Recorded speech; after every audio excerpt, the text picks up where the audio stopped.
England and Wales, folks. I think this one went more or less according to the script. England with a big dominant win, not quite bringing up 50 points, but for George Ford hitting the post at the death, 48 points to 7. It is a big old bonus point win for the English lads. I feel like they left some points out there. Honestly, this could have gotten a lot messier. Wales had 4 yellow cards in this game and conceded 16 penalties. So couple of times they were down to 13 men, and could have conceded a few more.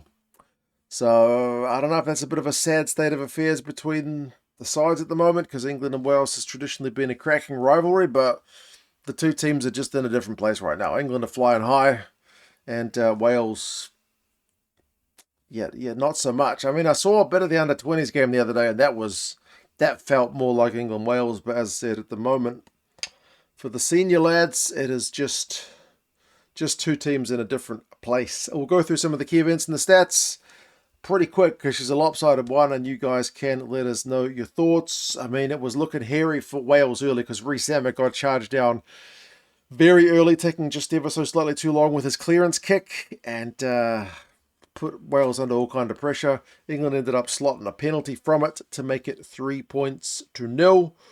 And they were given a chance not too long later, Wales, to kind of push back, but they gave away a really silly obstruction penalty when they had their own maul down England's end. So it was a bit of a let-off. A good chance to get some momentum back and make a statement away from home, quiet the crowd down, but no, it was a bit of a soft let-off. So unfortunate for Wales, and then England got the first try of the game. Henry Arundel gets a first-half hat-trick in this game. Like, the game's gone by half-time.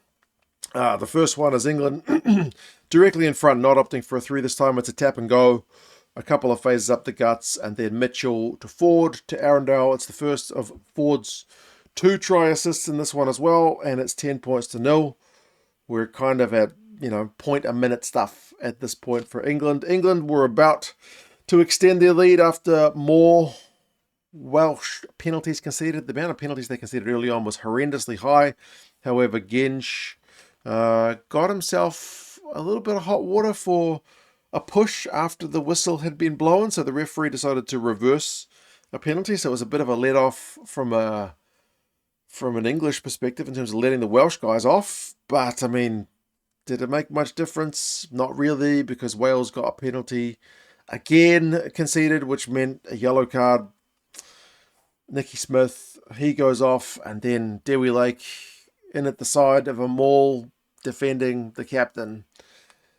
It's 2 quick fire yellow cards, and England punish 13 men. They go for the scrum to force the Welsh changes. They get advantage.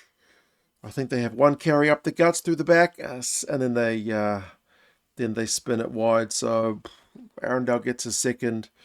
15 points to 0 with Ford's dink through for Arundel. So yeah, she's tough going for Wales at that point. But England did blow a couple of chances. This is what I mean by they left points. They're like, Freeman had a pass that he was trying to find Roebuck. It just ends up going into touch. Genge gets himself held up.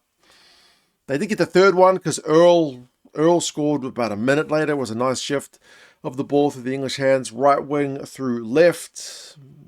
Ellis Mead tried to stop Ben Earl, but there's a bit of a size disparity between those lads. So 22 points to 0. Wales do get their yellow card guys to come back on. Thomas Williams is able to milk a penalty when Genge is just sitting there in an offside position. But it kind of ends in nothing because Wales can't win their own line out. Not too long later, when they have a free kick at scrum time, it honestly goes shake my head bad to worse stuff for Wales because they get a free kick at scrum.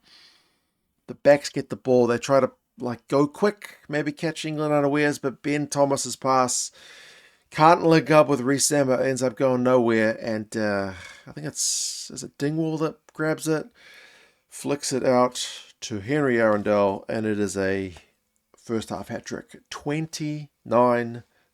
The game is dead and buried. You're potentially looking at 60 points if this rate continues up.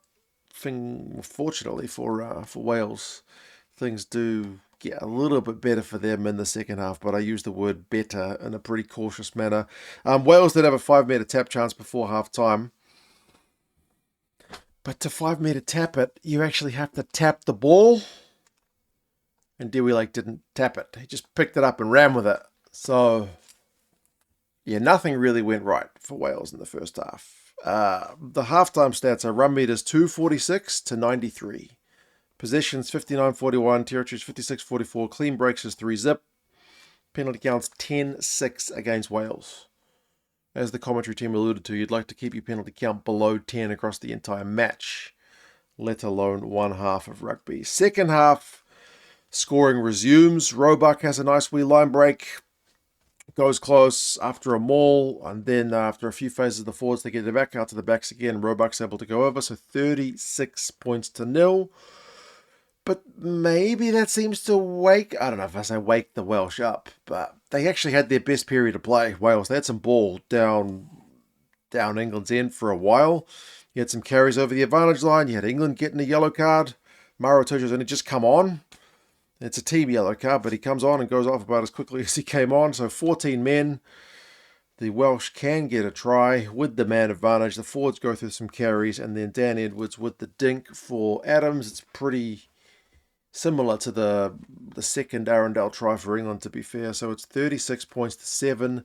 Wales are on the board, but that is the end of the comeback because there's no more scoring during the yellow card period. If anything, England kind of come back to life despite the fact that they only have 14 men, although Wales's defence is admittedly a bit better. The yellow cards continue though because as Davison goes close for England to the line, Ben Thomas is back involved in the action. He strips the ball out of his hands when he's on the ground. So it is a cynical play. He gets himself yellow carded. And then as Henry Pollock is going to score, he's only just come on not long earlier himself. The tackle on him by Plumtree, which does get Pollock's foot into touch, is high. It's a swinging arm to his head. So he gets himself yellow carded. And it is a kind of worse outcome because it is a penalty try. So, double yellow cards for Wales. Ford doesn't have to kick the conversion from the sideline.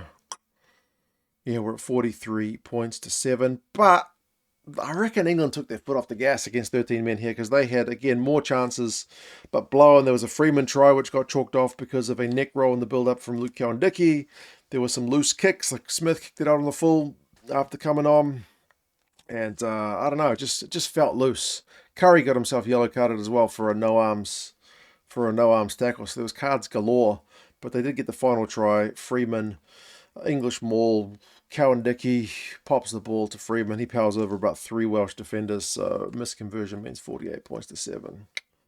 Yeah, she's a pretty messy one. So 6 yellow cards in the game, 4 of them to Wales. Run meters finished 566 to 277. So it's a lot more from Wales, who had less than 100 in the first half. So there was more to see if you're trying to find positives. A lot of kicking, 42 kicks from England, 38 from Wales. So it was a lot of kicking. England obviously had the better of that. Like Rhys Sammet was probably kicking more than he would have liked, to be fair. Possession 56-44, territory 59-41, so pretty similar to the first half. Clean breaks 11-4. Defenders beaten 23-20 is actually not as lopsided as it could have been, given all the possession England had. The defenders beaten counts not that much higher. The line-out, though, much better from England, 19 out of 20, compared to Wales's 13 from 17. So England pretty much just better in every facet of the game. And it's reflected in the scoreline. Individuals, Rhys Sammet had 79 metres and beat 6 defenders. Did a lot of kicking, as I said. Freeman, 104 metres, beat 7 defenders. Couple of clean breaks from him. Pepper, 14 from 14 tackles. I guessed that Jenkins would be the top tackler, and so he was. 17 from 20. Big defensive effort from him. Ford, a couple of try assists. Gets himself man of the match. England will be away to Scotland next. See if they can continue this good form. And it does not get easier for Wales, because they get to host France. But you guys let us know your thoughts. As I said, it's a bit of a